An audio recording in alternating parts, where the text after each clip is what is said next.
There are not too many meadow treks in our country. In fact, I can count them on my fingertips. And for me, Ali Bedni Meadows trek in our country will stand out for the grandest mountain views. I mean, we have other meadow treks in our country and I love them. But if you ask me, give me that one meadows trek which gives you the grandest of mountain views, then it is for sure the Ali and the Bedni Meadows trek. And why? Because as it is, you are going to see Mount Trishul and Mount Nandagunti right in front of you. They are jutting out of the meadows. And when I say jutting out of the meadows, don't think they are just some summits which are jutting out. You are going to see the full face of Mount Trishul, the entire 6,000–7,000 feet of the mountain right in front of you with the sun setting on it. You haven't seen such grand views ever on any trek. Forget being a meadows trek. So when you see the sun setting on Mount Trishul, especially from Bedni Bugyal, you are not going to see such a view from anywhere on any one of our meadows trek.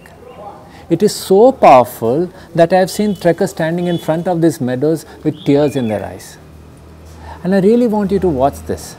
And now that we have an extra camp near Ali Bugyal, which is called Abin Kharak, which is just off the meadows and you can get in and get off the meadows, I don't think trekkers can get a more rewarding experience than being there.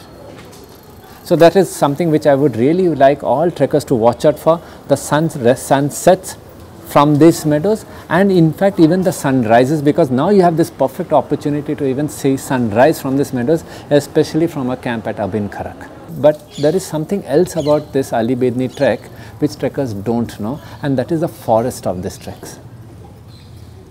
I have seen a lot of forests and I have seen a lot of dense forest. But this oak and rhododendron forest that you are going to see in this Ali Bedni trek, it is the densest that I have trekked on, and it is perhaps the rarest because most of these trees that I have seen are easily over 1,000 years old. They are so grand and so old, and you are walking through, meandering through these trees with their roots all over the ground. It is again an experience which not many trekkers will see, and especially if you do it early in the morning as we are going to be doing it. In many of these places, you will find sunlight falling on these in very spectacular angles. So much so that it's a photographer's delight when you are going to catch these sun rays falling through this forest in peculiar angles with creating this lovely light and shade. So for me, Ali Bedni trek has these two great things. The greatest mountain views that you are going to see, not only of Mount Nandadev and Mount Trishul, but even behind you, even if you look behind, you have Mount Chaukhamba, you have Hathi Goda, you have Nilkant, and you have in front of you Nandagunti, Mount Trishul, Maiktoli, Mriktoli, and the entire mountain ranges. I mean, it is the greatest mountain range that you can see of a meadows. And then the sunrise and sunsets of these meadows, the forests of these meadows. I mean, what else can you want from a trek? It is a complete meadows trek if you ask me, and for me it's one of my favorites.